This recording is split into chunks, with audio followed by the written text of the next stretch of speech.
A good afternoon and welcome to today's event, the International Women's Day Fireside Chat, co-organized by Rotary Club of Kota Kinabalu Pearl Vocational Service and Rotary Club of Kuching Public Image.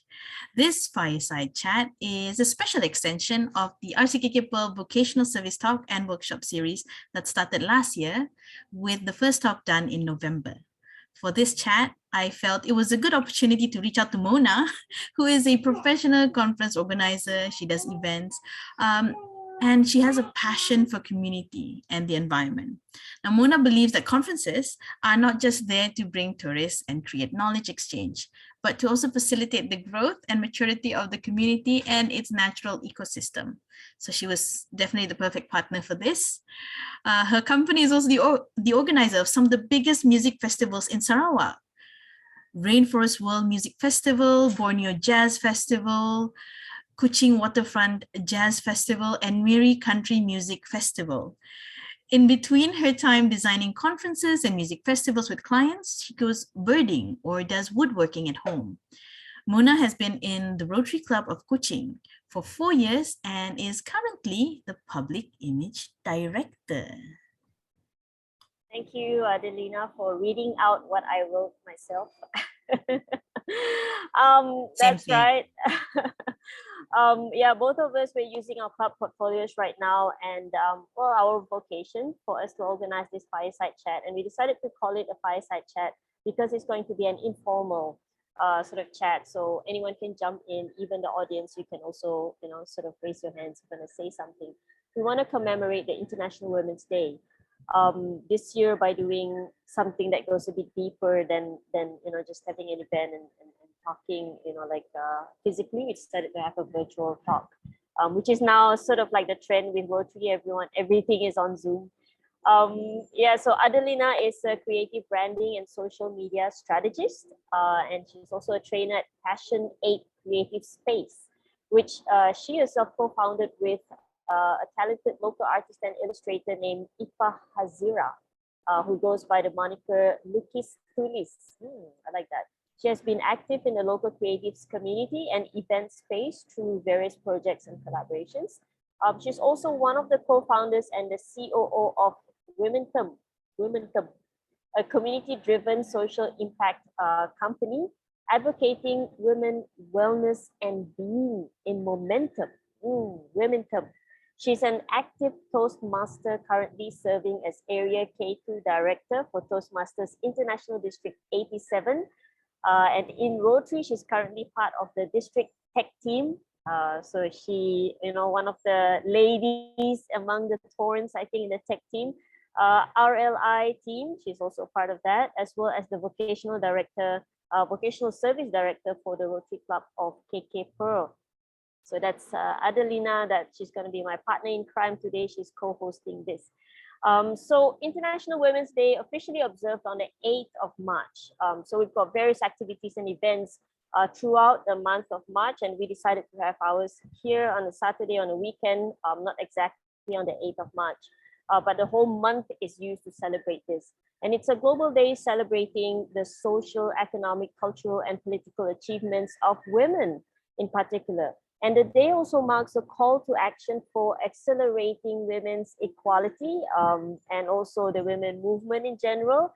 So we got to be careful there not to go into feminism or the negative connotation of feminism. We were talking about that, so I think later on we'll go deeper into that. I'm just reminding myself so I don't forget to talk about that later. And this year, the theme for the Women's Day celebration is Break the Bias. What bias are we breaking here? So today we're going to talk about that, and we've got a lot of our speakers here. Adelina, go ahead. Yes, so historically, fireside chats were radio addresses during wartime delivered by US President Franklin Roosevelt. But now it's quite commonplace in many conferences and events to have a fireside chat because it's more relaxed. It's a more interactive discussion involving the moderators as well as the guests, and allowing the audience to gain insight into the guests' personal stories, thoughts, and various topics. So it's a lot more interactive and more casual. So the today's fireside chat is for us to have a conversation about the theme, break the bias through the lenses of our speaker's background and experience. So that's why we have quite a diverse group of speakers today. And what were some of the conscious, unconscious biases that they faced during their journey? And also coming from a viewpoint from the premise of diversity, equality, and inclusivity. So the conversation we would also like to explore today is how as individuals we contribute to the problem. So before this, before we opened up the room, we had a little bit of chat, and this came about also that we are also contributing to the biases, to gender, the gender inequity. So that is something that we would like to also maybe talk a little bit more about later during the discussion. So today we have 4 speakers with us. First, we have Rozella. Okay, Rozella, I've known Rozella for a little while. Yeah, so Rozella is the founder of True Complexion and an advocate for diversity, inclusion, as well as mental health. Once a young girl who was insecure and bullied because of a birthmark, and I found that birthmark actually to be unique, and it was a lot of fun working with Rozella then. But her mission here through Complexion was to provide a safe space for teens and adults to overcome their limiting beliefs and insecurities, harness their strength and uniqueness, and own their authentic power. This year, actually, she was awarded the Global Women in Leadership Award. And in 2019, she was the awarded Women of the Future Southeast Asia Award for all her work in the diversity, inclusivity, as well as the mental health efforts. She was also selected for the 2019 Obama Foundation Leaders Asia Pacific Program and the 2019 Eisenhower Fellowship Global Program. And she is now one of the faces of IT Cosmetics regional and global beauty campaign for 2 consecutive years. Wow. Wow. That's only the first speaker. Yeah, that's amazing. Of course, I think the rest will also be as amazing as that. We've got and we've got 5 speakers. Don't leave out the male here. You mentioned 4 just now, so we've got 5 speakers today. Yeah, and we are not the Iskandar, speakers. We are moderators. We will contribute also. Okay. So the next one we have is Marion Nicole Theo from Rotary Club of Sentosa. She was one of the trainers for what was the program it was called just now for all the PE, right? Pets. Yes. Yeah, that was pets. So we were training together. I remember that. And she's a well-known established image building consultant and is the group COO at EQ World in Singapore. And she has trained and coached frontline staff, executives, and leaders from diverse industries and job functions, including those from financial institutes, government agencies, universities, and retailers for more than 30 years. So if you need a image building consultant, you can go to Marion and she'll tell you how to dress and present yourself. Over the last 15 years, she's been conducting leadership training and coaching to help leaders put their best foot forward and to lead by example by practicing EQ and making better decisions on a day-to-day basis. And through her leadership coaching, Marion aims to create more self-awareness in her participants, revealing blind spots, develop their resilience and confidence, and give them a decisive edge in their personal development to achieve personal success and, most importantly, personal happiness. Marion holds an honors degree in biochemistry from National University of Singapore. Wow, a scientist in the house. She was Miss Singapore Universe in 1987 and represented the nation in the Miss Universe pageant where she did Singapore proud as one of the semi-finalists. Wow, well done. That's amazing. And next we have Jessie. Jessie is from my club, Rotary Club of Kuching. She's also the president president-elect nominee. Is that what you call PEN? Is it? Yeah. So she's going to be our incoming president in the future. She's been in the banking industry for more than 20 years and is currently with OCBC Bank as the head of Premier Private Client for Malaysia, for the whole of Malaysia. So she's that. And previously her role was to oversee the consumer banking business in East Malaysia. And Jessie graduated with a Bachelor of Accounting from Monash University. She's been in Rotary for 13 years and has escaped the president punya assignment for 13 years, I would say. For us, we joined 2 years straight away, cannot jadi president. So she's going to be president soon. But and she's going to be president soon of the club. And her hobby is traveling. She loves to travel. Yes, and our hero among the heroines, I know we keep calling him the thorn among the roses. So I would like to go by our hero among the heroines today is Iskandar Ali. He is from the Rotary Club of Kota Kinabalu. So representing RCKK, who is also the club, the father club of my club, RCKK Pearl. Right? So Iskandar is an entrepreneur and an environmental consultant, although I know him as Breeze Magazine's boss. And under his group of companies, MB Group of Companies, he has set up several companies with each having a specific purpose of enhancing the quality of the present market to ensure local participation in business. So he's always big about enhancing or elevating the local community. If you hear a little bit of Lady Gaga going in the background, that is my niece. I am also babysitting while doing this. So welcome to Zoom. Okay, and yeah, so it and he maintaining or increase the standards from each industry they participate in at the time of inception. So those companies include Mahjhrin, which is a civil construction company doing office renovation projects, and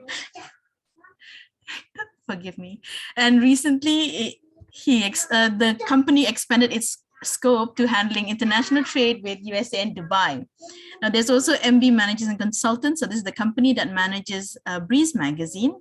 It's also into organizing events, providing onstage talents, property management, and then there as well as property management. And he mentioned during our talk, he mentioned that he's actually a trained environment consultant. So that would fall under MB Enviro Healers and MB Enviro Healers Sdn Bhd, which provides environmentally friendly solutions, as well as being a registered environmental consultant for the Federal Department of Environment and the Sabah State Environment Protection Department. Whew. So his list of NGO involvement is equally as long as his businesses. He gave me a 2-pager. But among them, Iskandar is the advisor for the Single Mothers Association of Karambunai. And in his Rotary Club, he has served as vice president, secretary, sergeant-at-arms, various director posts, youth advisor, and bulletin editor. So he's been a Rotarian since 2003. So you're almost reaching your, what is that, 10, 20-year anniversary as a Rotarian next year? Yeah. All right, so we're just gonna deep dive straight away into the discussion. And for those of you who have questions, you can just type them into the chat box, or you could raise your hand if you wanna ask in person. We'll try and catch all the questions as we go along. Now, let's just go right into this whole women discussion. As human beings, we are susceptible to forming biases, right? So gender biases, we've got race biases, and we grow up with all these differences that we were either subconsciously taught by our parents, or we ourselves developed. What do you think of this bias, and how does that play out in terms of women, having all these facing these biases? And we discussed before that it could be cultural, it could be the way you were brought up, your parents actually taught you this. I think Rozella, you mentioned something about that coming from, you know, your family and your background. Maybe you want to talk a bit more about how do we form these biases and how do we get rid of them? Well, when I think of this question, I think of Chimamanda Ngozi, who's quite a famous feminist. She says, culture does not create people; people create culture. Because it's true, none of us were born with biases, right? We learned them from somewhere, from our family members, from the adults in our lives, from our schools, our teachers, from the society, from our friends, right? Because as growing up as a young girl who has a birthmark, I didn't know that I was different when I was younger. No one treated me different, when I was in my safe zone, when I was a little kid. But the minute I hit kindergarten, I started going to school, then people started telling me that I was different. People started telling me that, I'm not normal, that I'm not acceptable, that I don't fit into the box of what a woman should be or what an attractive woman should be. So, it really is something that we learned, not something that we're born with. But the beauty of that is because it's man-made, because we created it, we can uncreate it, right? We can relearn and restructure it and create a world which is less biased. That's really interesting. One of my colleagues, he was born with some defects in his sight, or eyesight. And when he was younger, he went to a special school with other children with other difficulties that they're facing, right? Yep. And then when they went to primary school, that's when they go to normal school with other children. They were segregated, so they had to go to a special class, and then the other children would go to a normal class. And then he said it hit him that he was different. Before that, it was, he was just being himself and everyone was treated, the same. And suddenly he said, I realized that I was different from other children. And then he became self-conscious. Yeah. He was, he had inferiority complex. And he didn't want to talk to people because he thought people would not accept him because he's different. So it's quite interesting to learn that he actually learned that at a very young age because it's true. Because I mean, if you just look at all the fairy tales that we have, right? All the Grimm stories, even our Marvel movies till today, who is the villain? The person with the scar, the person with the, with the limb difference, right? Yeah. So we're already, since we're young, we're already trained that, these are the people that don't fit into society, that don't fit into the box, that are different. So we shun them away and we separate them from people, right? And our, unfortunately, our education system doesn't help as well because they lump everybody with a disability into one group a lot of times. You go into the same school, but just because I have a physical disability, it doesn't mean I have a mental disability, right? But because, especially back in the day, we didn't have that system here. Everyone was just thrown in together. So when you do come out of that, you are treated differently. And a lot of schools as well. I know the school that I went to, All Saints, they're all just stairs. They're not even friendly for people with disability. Right. So there's just so much challenges that you have to go through.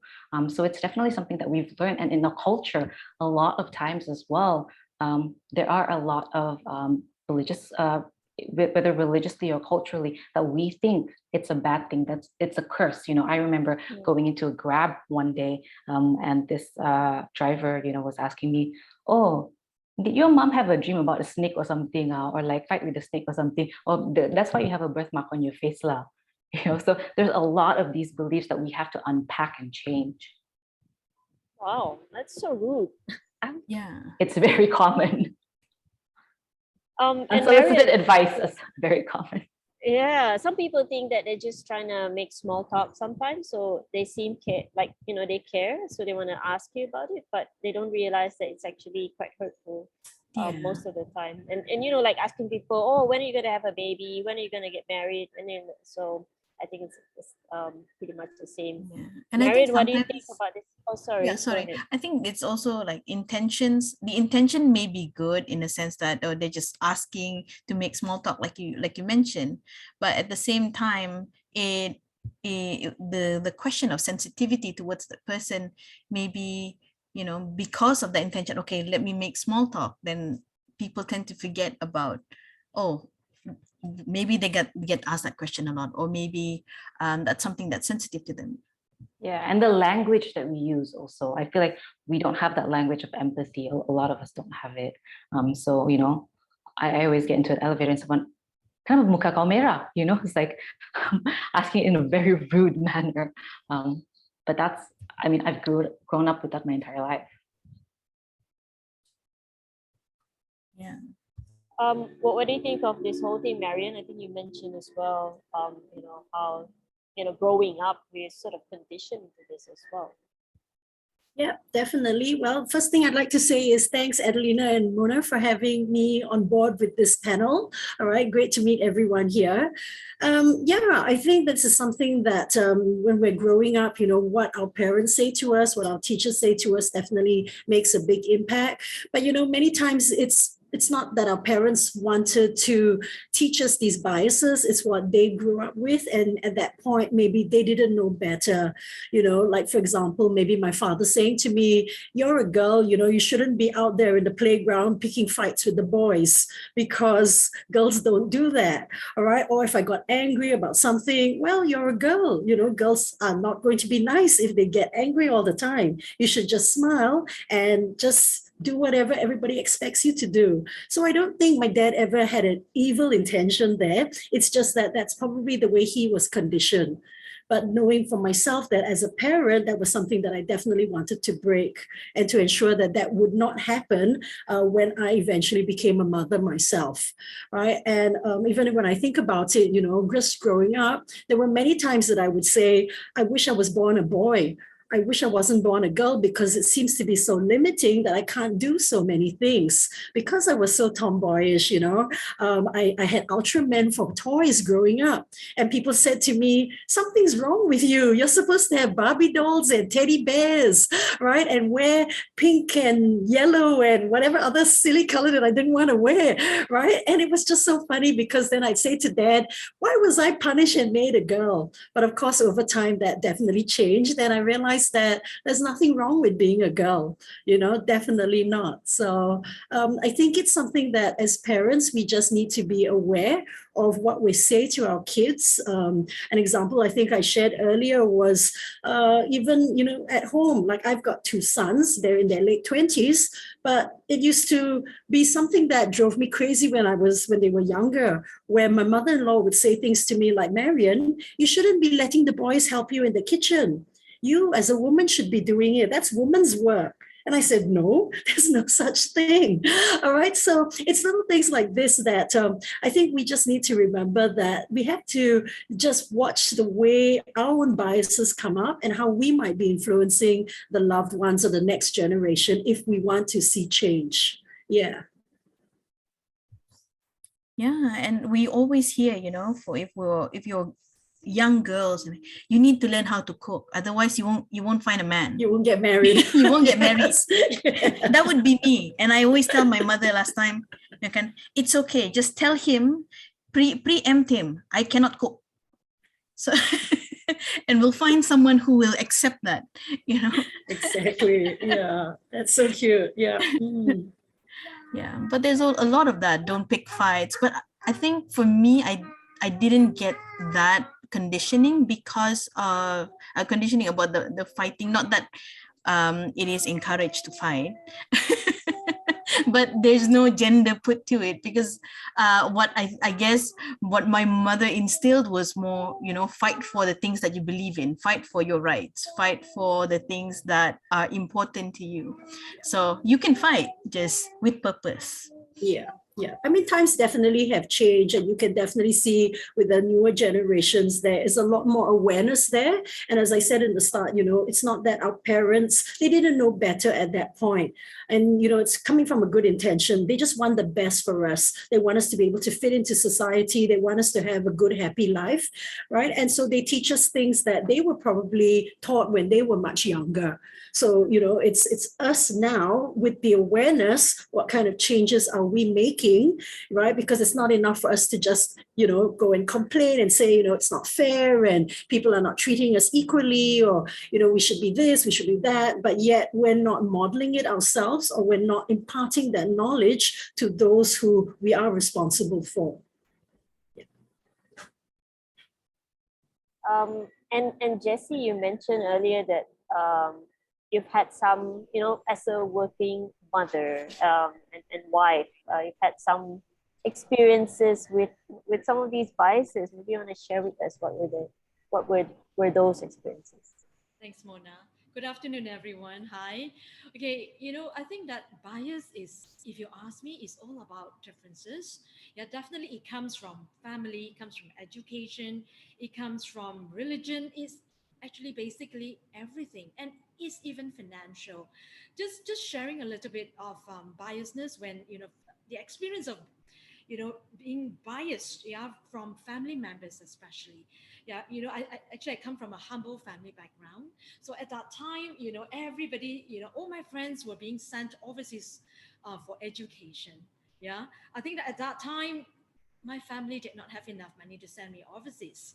But deep down in my heart, I know I want to break free. I want to get out of that. And I want to make a difference to my family as well. So, but at that time, my uncles, yeah, how, in family, you always have different family members, and they will come and tell your parents, no need to send Jessie for overseas education. She can just finish Form 5 and just find a rich husband or a good husband, and she's fine. You see, so I mean, these are the things that I've actually gone through myself. And at that time, and I was telling my mom, it's okay, let me have that experience, let me go and I will make it on my own. Yeah, so I mean, these are the few things. So I mean, having experienced that myself, okay, I would make sure that currently in my family, I've got 3 beautiful children, 1 daughter and 2 boys. Yeah, so what I did was, I always tell my daughter, it is okay if you are not married.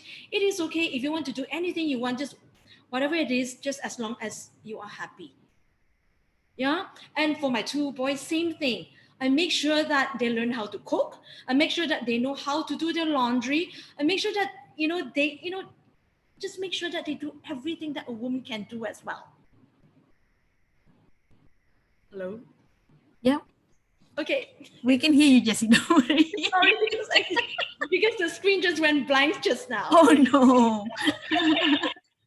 Yeah, and I love that you shared how you're passing on that the openness to your children, that it's not gender related. What doing housework is not a woman's job, or doing being a mechanic or fixing cars and not, or handiwork at home, that's not the boy's job.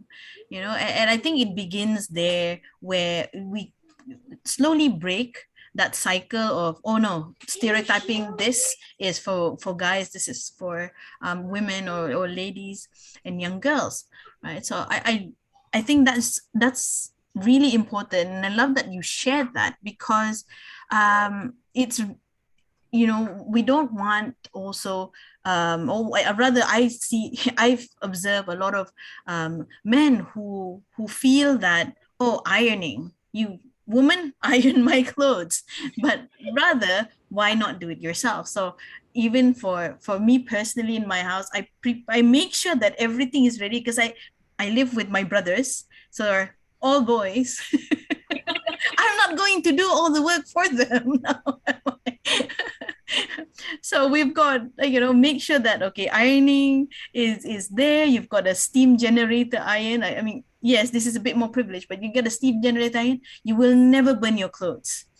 So they can do it themselves, and I don't have to worry my house burning down, things like that. So but having that exposure to just say, this is not a woman's job or a man's job, this is, everybody needs to learn these living skills. I mean, if you ask me, is gender agnostic, Adelina.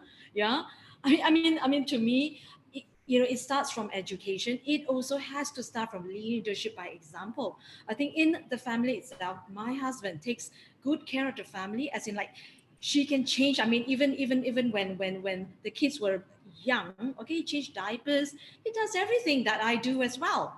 So, it's really leadership by example, because otherwise you will not be able to break this out of our society. Totally agree with that. And talking about leading by example, maybe it's time to bring in Iskandar from the male point of view. What do you think about all this after listening He's to been our just sitting ladies? back, Yeah, it's just quiet. quietly and looking at us, judging us. What do you think, Iskandar?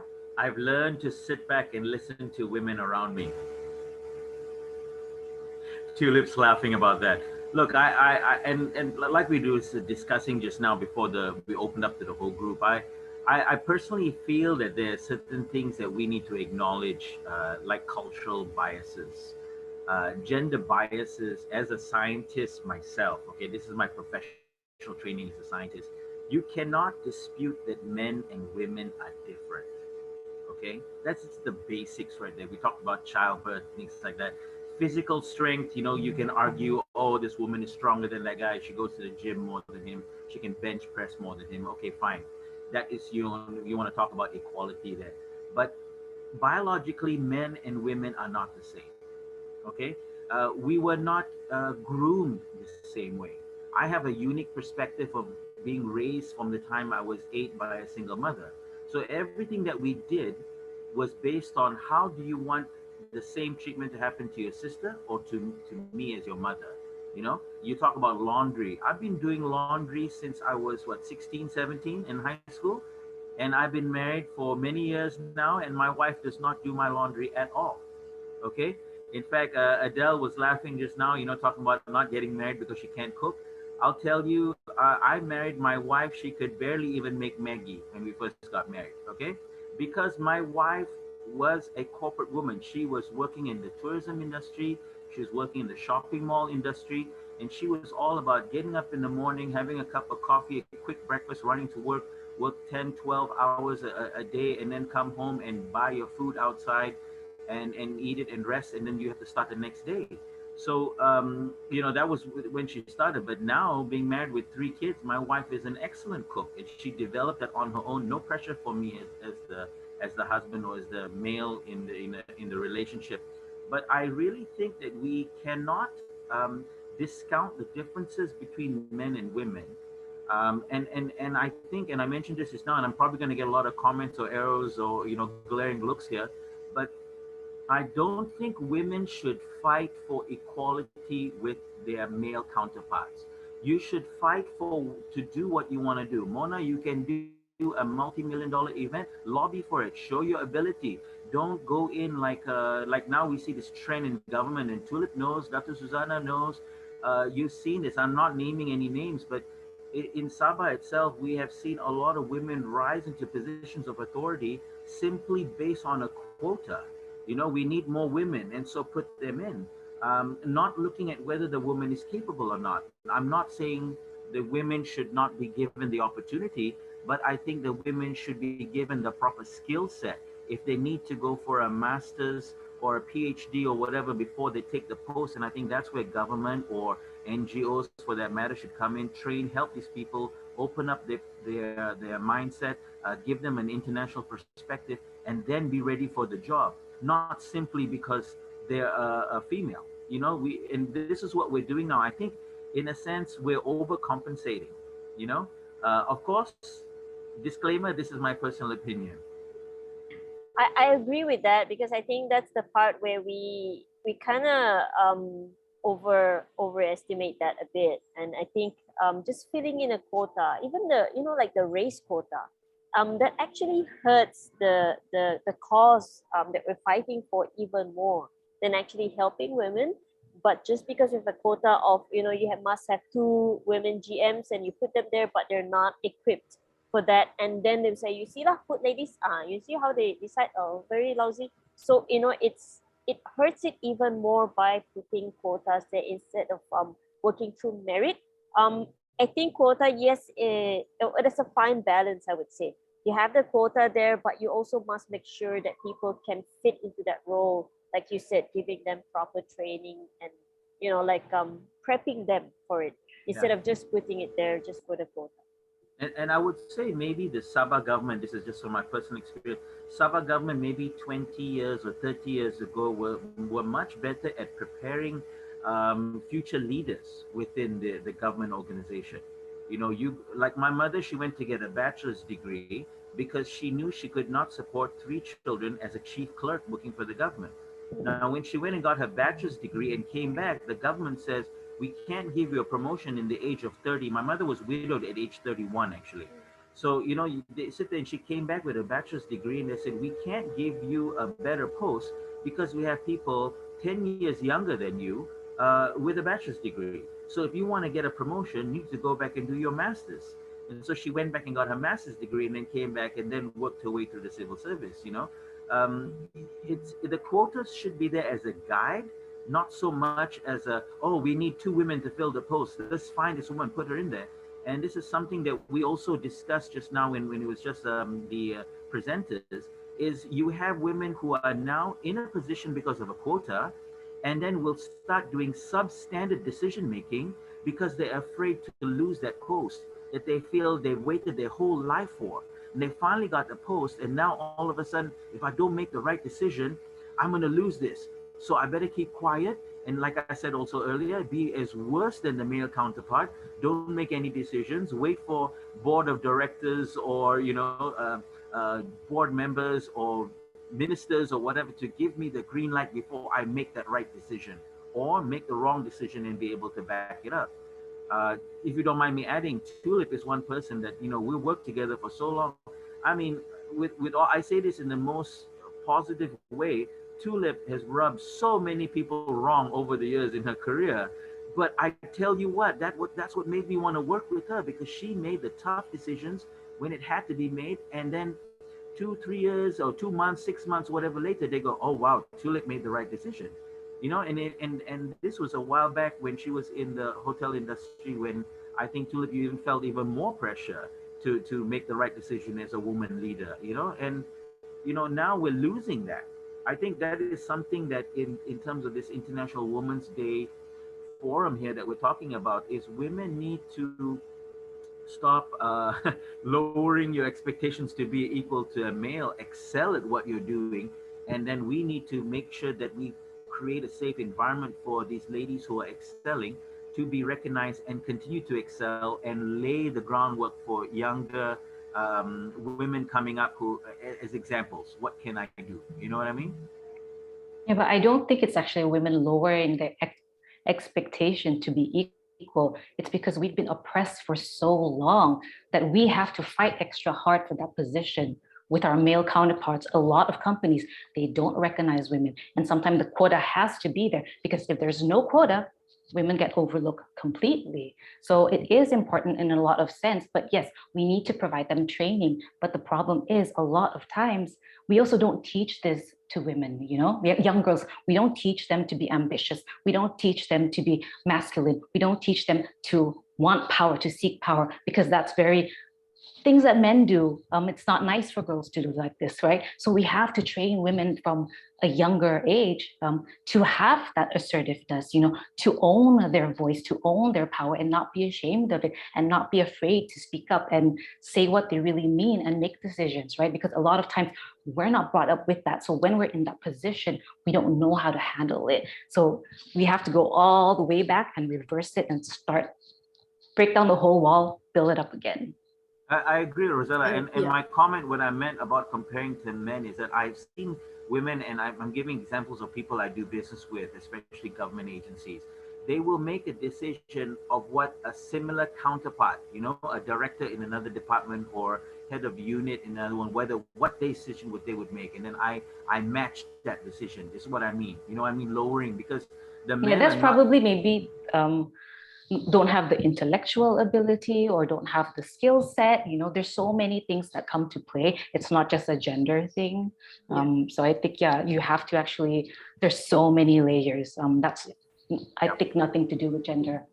I mean, if I may interject at this point, I hear what both of you are saying, but I just think about years ago when I first started out in the corporate world, I was told, okay, because Singapore is a meritocracy, you're coming out with a degree. So you come into this position and you're already a manager at whatever age you are, but because you're a fresh graduate, you might have some struggles, which I kind of expected. And I would get people saying things to me like, girl, you've not got very much work experience. Who are you to tell me what to do or how to do, right? I've got this army background, or I've got this background or that background, right? Or they say to me things like, you're a woman, we don't expect you to be this way.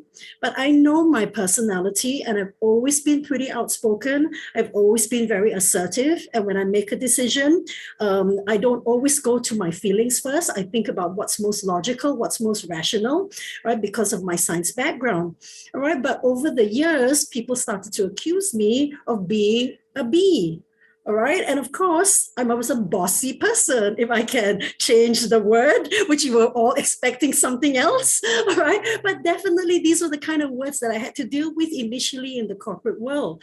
All right. But over time, it was like, I'm not going to, cower or get afraid by it. But what I always said to myself was that even before this Empowering Women had even started, every time I had an opportunity to teach a younger lady who joined any of the businesses that I was in, I want to empower her or teach her whatever skills that she can come out and be as confident as possible, right, in order to survive in that jungle or in that world. And that's probably why I broke away from working in the corporate line and starting my own business, training and mentoring people to get them equipped with the skills of, yes, IQ is very important, but EQ is also very important.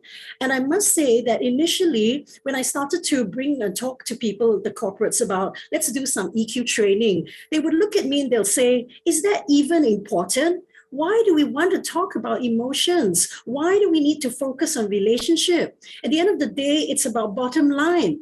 Are we getting the results? And you can still get results with the softer touch. You still can get results with empathy. You can get results with just being kind and compassionate and understanding, right? So I never could understand initially why there was so much resistance to EQ training, because again, they said it's a very soft skill and it's more a feminine quality that was not necessary in the business industry. And this I'm talking about many years ago. I've been training for now more than 30 years. So that was initially the struggle that, I hear what you all are saying, but I think that's why maybe sometimes for some of the women, they're in this position, you're very right, they may not want to let it go for fear of failing themselves or being seen as a failure. Because with all these movements, we've got all these women's shoulders that we're already standing on, but we also want to support so many other women, right? And we don't want to be seen. So we take on additional responsibilities. We take on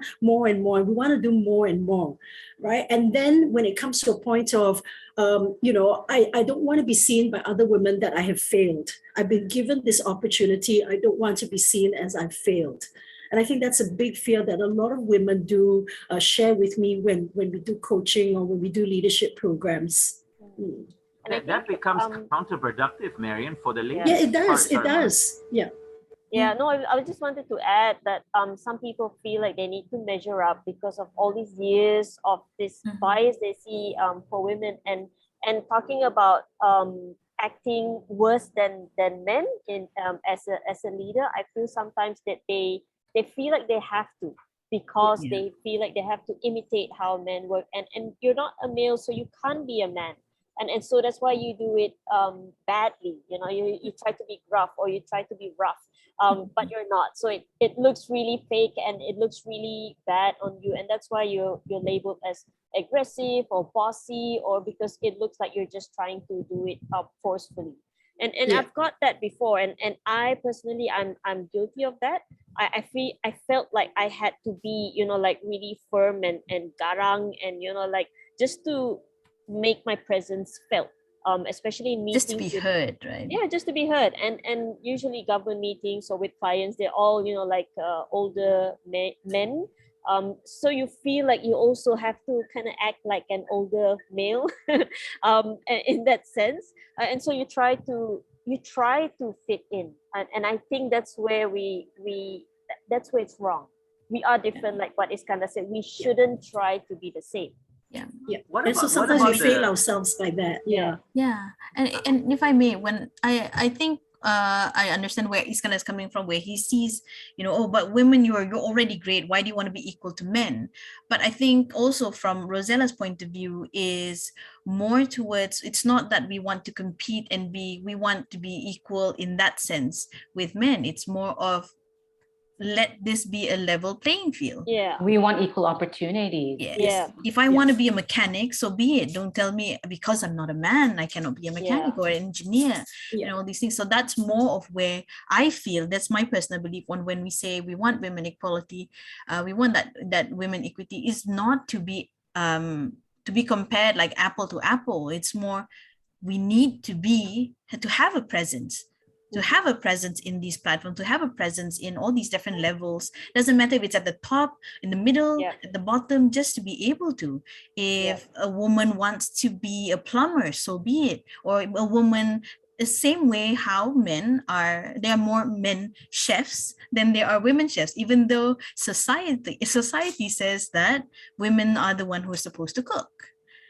So it's different for men to come into what is considered a woman's field, that nobody talks about it, nobody thinks about it. It's just men doing work.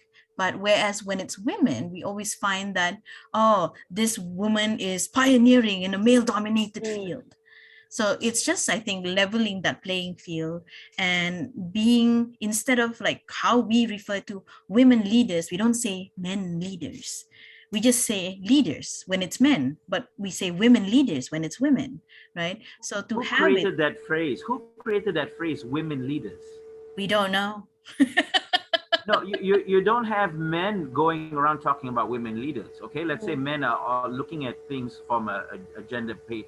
Women are out there saying, look at the women leaders. And I think Marion or Jessie, someone was talking about this earlier also, is just say leader. Why do we need, we are creating, I mean, we're trying to solve this stigma, trying to get out of this problem of a gender bias, and yet we are perpetuating it by saying, I mean, look, this is a joke, but everyone that I invited to this forum, all the responses were, wow, thorn among the roses. Okay? Number one. That's why you are the hero. Among the heroine. I'm going to be the villain after this, okay? Rozella, don't worry. It's going to be me after this. Oh, my might's on me. Okay. We like villains. We like the villains. Challengers come. We'll challenge you back. Here's another thing that we I mean, I wonder if anyone has thought of this is, you mentioned, Adele mentioned about my background before in doing construction. I remember lobbying for projects in which I was beat out by projects, lobbying, okay? This is not the technical part. This is going to answer project, by women, by housewives, by single women who had no experience in the field, but they use their gender in their favor to get projects. Because sometimes that's the only thing that they have for a lot of women. Sometimes this is the only thing that we're taught to use, right? Ever since we're young, we're always taught that, oh, your sexuality is your power, your body is your power, your beauty is your power. Use that to manipulate things, right? So sometimes it's just we're not educated from the ground up. And that's what needs to be changed. But in that way, don't you think that men also do the same thing? Because I'm a man, I come in and I can expect to be paid more. Okay, because I'm a man, I should, so don't you think that we all play this game at the end of the day? So, my concern sometimes is that what I've seen sometimes in some empowering sessions, to me, sometimes I feel it's just causing a greater divide. Because to a certain extent, I get the gentlemen who'll come to me and they'll say, now what do I do? It seems like, I want to be chivalrous and open the door for her. But then she says, hey, I'm an empowered woman. I can open the door myself, And so then they tell me they're confused. And I'm like, well, at the end of the day, for me, if I'm going to run any of these kind of sessions, get the men on board so they were all speaking the same language. If a woman opens the door for you, say thank you. If the man opens the door for you, say thank you. At the end of the day, we all bleed the same color. It's all red, right? So it's about humanity, right? Yeah. The funny thing, Marion, that every meeting I've had with a lady, doesn't matter whether it's my staff, whether it's a junior client, or whether it's a CEO or whatever. If I'm with a lady, I pay the bill. That's just the way my mother has groomed me to behave. But all right, I'm flying over to Sabah very soon. Yeah, I also want. I'm coming I will over. be scheduling my lunch and dinner. I take that as an open invitation because I got very thick skin. I tell you what, ladies, let me tell you something. I have never been pushed aside by a lady to pay the bill. Never. Okay. Because a lot of women have been taught that that's what you're supposed to do, that if we want to pay, that we're assertive. And that's not very womanly. Oh, we're emasculating the man. Exactly. And it doesn't, so I've paid bills many times because then I think it's about, I think it's about who has the most money pays.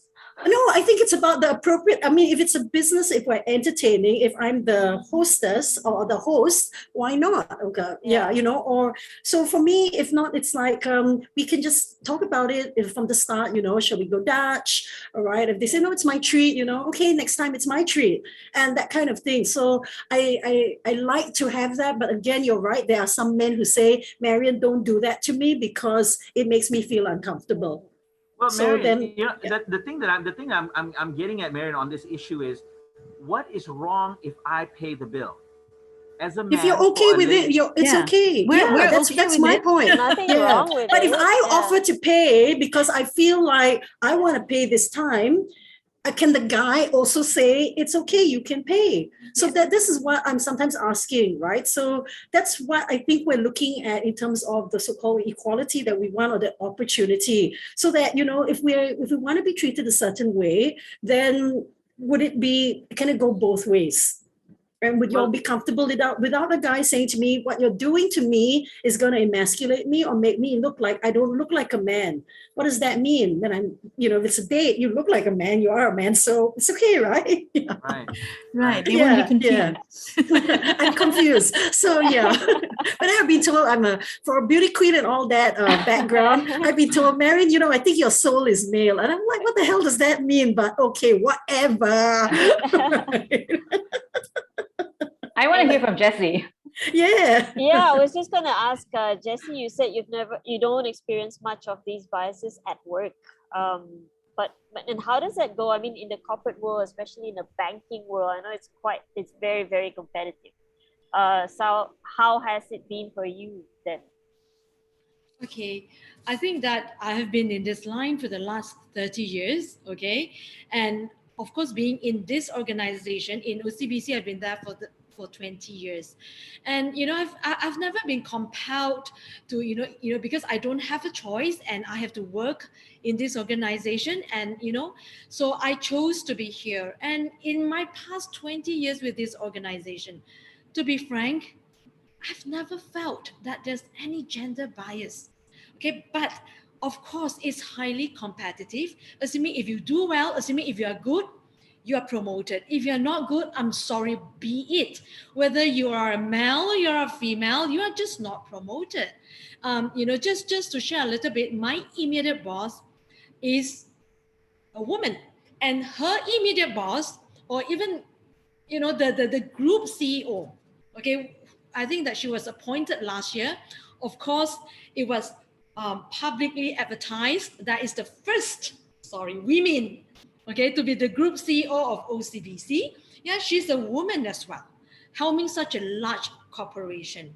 So I think basically the bank has zero tolerance, for all this gender biasness, and they really promote a speak up culture. Okay, that's really, really important, because what they do is that they really, really constantly send out emails and remind everybody there's always a speak up culture. Assuming if you feel discriminated in any whatsoever way, assuming if there's any sexual assault, even if any, speak up. Be it that, they will always provide avenue. If you want to remain anonymous, so be it. So really in this organization, I have not felt that there's any gender bias. And if there is, Mona, I don't think I would be where I am today as well. Yeah, I was just gonna add on to that because I've worked in a bank before. I won't name the bank, but I've experienced gender bias from the very beginning, even from the interview that I did. As I went for the interview, I was a fresh graduate, and then they interviewed me for a position in Miri, Sarawak, and then they was like, "Oh, okay, you can be in Miri." So I'm like, "Okay, let's see." And then like, so when I go there and visit, and these are all male, so male bosses interviewing me, 3 of them. I said, okay, when we go visit Miri, you can bring us around lah. So, those kind of subtle insinuation that, like we're supposed to entertain them. And I was working in the bank for 3 years. I got that the whole freaking 3 years I was working there, and you get that all the time. Every day, it was subtle sexual harassment that you go through. And at one time, I was thinking of going to HR and talking about this because I thought that was bad, for them to, and somehow like really open in a meeting, they can talk about your boobs or, something that's really, really bad. And it's pretty open. So I'm like, okay, is this even allowed? And then someone told me, there's no point going to HR because then you are going to they're going to blame you and they're going to turn it around and say you're the problem person because everyone else accepts it. All the ladies, all the older ladies who've been working there for years, they've grown to live with it. Ala, tak apa, this is just men joke. being men, boys being boys, they Right? are sexual beings, so it's fine. We'll let them be. We'll let them do that, But for women, it's the opposite, right? Exactly. So and that's why I had the feeling that okay, I need to be a bit more masculine maybe, so they don't kind of treat me to protect yourself. Exactly. So they don't joke to me about my boobs or anything else on my body. So that was my experience. And sometimes, when you I've been go out and stand out and tell your story as well, people don't listen. Yeah. You're disqualified, especially if you're the younger women in the organization. And especially when you're a woman and you're young, and that's like two, double whammy. The power combo. Mm-hmm. Well, not only that. I think just to add on, not only young women, but it's also attractive. You're right. If you were attractive, I think you would be susceptible to such. Yes, they kind of use that against you, and they kind of use that, like you're just a pretty face, and it's okay to joke about your beauty and to kind of insinuate that you only have that beauty to work on. There's not much in here. Yeah, but then if you look at like a lot of rape cultures as well, right? The question is always like, oh, but why did you wear a short skirt? Who asked you to do that? So a lot of the blame is put on the woman. It's like, it's my fault that you cannot control your urges because this is a male, natural for men, right? So many things at play. And that's why a lot of women need to put up that front and make themselves more masculine. Also understanding that, all of us have masculine and feminine energy, and sometimes it shifts and shows up in different way. And I think that's why, because we live in such a binary world, everything is not black and white in the sense of pink and blue, that like all the colors that fall in between, like this purple right now, we don't know how to deal with it. That's why people who are non-binary, who are like from the LGBTQ community as well, they struggle to fit in because everything is so pink and blue. They have everything that doesn't even have a gender, we genderify it. Like cooking, for example, like clothes, for example, like toys, for example, right? It's like a whole lot to unpack. Right. Not everything is pink and blue. I'm going to use that next time. Why do ladies, or why do we as a society, both men and women, allow these things to happen when it's in favor of a positive or a result that you're looking for? Why do we allow it? Why do we allow? Because it's been taught, we've ingrained, and sometimes it's a programming that we've had. So we don't know that it's not even our opinion sometimes, you know, Sometimes because we're it's both guarded. unconscious. Exactly, because this is what you're taught. This is what people say, oh, this girl should do this, boys should do that. So if you're not educated, if you don't have access, if you're not, you know, in groups like this where you can have open conversations like this, how do you break out of that mold, right? Yeah. And I Someone think needs to what I pull mean you is when I say we allow it is when we're constantly in forums and discussions like this, we're talking about all the negative things that are associated with gender biases or cultural biases, but we never really address all the positive results that come from it. Like if somebody here benefit, Rozella, for example, for you do a music video and everybody loves the video because you look amazing in the video. Are you going to be complaining that your sales are high because men are objectifying you or like your video because they find you physically appealing and so they're downloading your songs? And I mean, these are favorable results.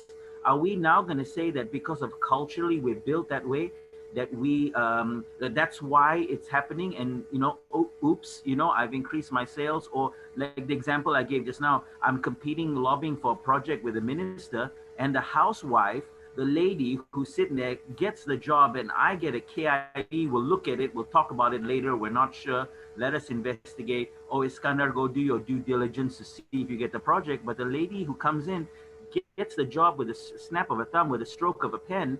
You know, she's not complaining that because she got the job because she's a woman. But how many women do get the job versus how many men? No, of course, the numbers are not commensurate there. I mean, we talk about equality. I have yet to hear any woman fight for the right to work on a construction site with all the foreign workers, you know, or, you know, a lot of men don't want to do that as well. Yeah, but but I'm saying is, you know, we're fighting for issues for women that are, you know, we have to acknowledge that there are some cultural and gender biases that we cannot avoid. We cannot say it doesn't exist. We're in a gender neutral society. We're not in a gender neutral society. That's why we're fighting for gender equality. Yeah, but that's what I'm saying. Why don't we raise the issue on things that actually bring positive results? Even because I think the imbalance, right. The imbalance is so large that, you know, your experience as a man, I mean, most men might have had that, but if you speak to a lot of women, right, the stories are going to be very similar, right? And the thing is, sometimes when we tell our stories, we're not even believed, right? And sometimes when we're having conversations like this as well, men feel like they can't join in because this is a woman's issue, because segregation has been created for so long, right? That people feel like, oh yeah, this is woman's problem, not my how, you know? And not only that, I'm sure a lot of men won't want to say anything because they don't want to upset the women. You know, they don't want to say something wrong that upsets the lady. But I think there, you know, no, maybe I have to laugh here at this moment just to say this, because, you know, I was running a class yesterday and I got a little bit annoyed with some of the gentlemen in my class because they kept saying, happy wife, happy life. And I said, where did you learn that bullshit from? Okay, because if you're going to, you know, I mean, yeah, so you just keep giving in, right? So at the end of the day, I think when we're talking about opportunities and equality, I think we all have to be fair. We've all played one side or the other, right? As earlier on I said about, like, for men, right? Men use their maleness and say, because I'm a man, I should expect to get a better salary. But at the same time, I mean, I look at myself as an ex-beauty queen, right? For a long time when I went into the corporate world, I wouldn't want people to know that I was a beauty queen. I actually took it off my resume and I tried to even adapt my name and not say Mary Nicole Teo and just put Marion Teo, because Mary Nicole Teo everybody knew, right? And I think because at some point I felt like people were saying, oh, you're going to get the job with no problem because you're a pretty girl and you're a beauty queen, you're just going to get it. But I wanted to get it on my own merit, right? And eventually, you know, I realized that at the same time, I do use sex sells at the end of the day, right? So we're going to use our sexuality, we're going to use our feminine charms, we're going to use, so that's what I mean by we've played it on both sides. The men have done it, the women have done it, right? And there are going to be moments where we're going to say, and I know women sometimes get really angry at me when I say these kind of things, that we can't, I mean, to a certain extent, sometimes I think it's hard because we want it both ways, right? We want the special treatment, but yet we, as a woman, but yet we want the equality. So I think it's where we get this, the line gets blurred about the feminism. Right. And I think I kind of mentioned that together with the group earlier, that sometimes the men do come and say, then is this a feminist movement? And, I feel so excluded. And why are you women doing this? Why are you trying to divide the world? Right. But that's not what we're trying to do. We're just asking for equal opportunities. And when the man puts himself in our shoes, or we put ourselves in the man's shoes, can we just look at it as not looking at it from a man's perspective or from a woman's perspective, but from a perspective of, at the end of the day, what do we all want? We want peace and we want equality. We want fairness and we want justice. And I think that's something that we have to constantly remind ourselves, that we have to look at it from the two perspectives as we move forward. When you asked about why are we not sometimes speaking up? I mean, I think about when I started out with my younger boys when they were really young, and just teaching them to do certain things, to be more respectful to women, open the doors, this and that, and they would get made fun of in school. Right? Other kids would say, oh, you're such a pushover. Oh, you're trying to curry favor with your teacher, or, oh, you're cooking at home. There's something wrong with you. Your mother must want you to be gay or something, asking you all to cook and clean and this and that, right? So then they come home and I feel sad that my boys would get bullied. Of course, I taught them to fight back or speak up for themselves and not to give in to it. But there were many times where I asked myself, am I being a good mother by trying to teach them to break the mold? I started to even question that, right? So I think that's why sometimes there are certain things that there's that push and pull. We want the change, but you also have to tread rather cautiously. And that's going to be the dilemma. Yeah. Yeah. And I think this comment by Nini Chong from Momentum, I think this relates really well with what you just said. What's being discussed here is cultural and societal shift. And to her, the most logical way is to have to shake a culture and move forward towards a shift is when we go back to basics. In this case, the most basic unit is a society. In a society is the family unit. And like you just mentioned, this is how your parents brought you up and what were your experience with this gender issue, right? So that's where the shift needs to happen. So whatever the changes are we want to see in the society, it needs to happen first at home. I so totally resonate with that. Adelina, what do you think? Yeah, definitely. And I think I recently I saw on TikTok, I know TikTok is my source of information these days. I recently saw on TikTok, one of these creators was sharing, because she does gentle parenting, right? And it's becoming something that people are questioning, or you're not teaching your child, you're giving them too many choices, too many options. But what she shared, I think, would tie in really well with this was that people question how she's the way that she's parenting, in a sense that, okay, it's not conventional. So when her child was being scolded by the teacher at school, when the child came home and shared the story, she was saying that oh, it's okay. Maybe that teacher was going through a bad day. Maybe that teacher was not feeling so good that day. That's why she was angry at me. But it's okay. I'm over it. So that child had to, what she did was, before she got to that realization, was to express herself and did some drawings at school. So she shared that with the mother and said, yeah, but I went, I did some drawing and I drew an angry face, and expressed herself, that she was able to say, do you know what? I'm not angry anymore. Maybe that person is going through something. And it's something so simple that through the way that that child was I guess parented by the mother, that it does make a difference. What that family unit, it does make a difference. It may seem small, but those small things are the things that child will grow up with, and that like what Rozella mentioned, you know, we grew up with all of these different beliefs and things like that, that it shapes how we view the world, it shapes how we think. And so in that moment, even going outside, that the child was able to after releasing that emotion, so that I guess ties into Marion's EQ, right? To have a channel to really acknowledge the emotion and have that clarity, even as a small, you know, very young child, that we can make that impact. We can build that up. As my little Lady Gaga at the back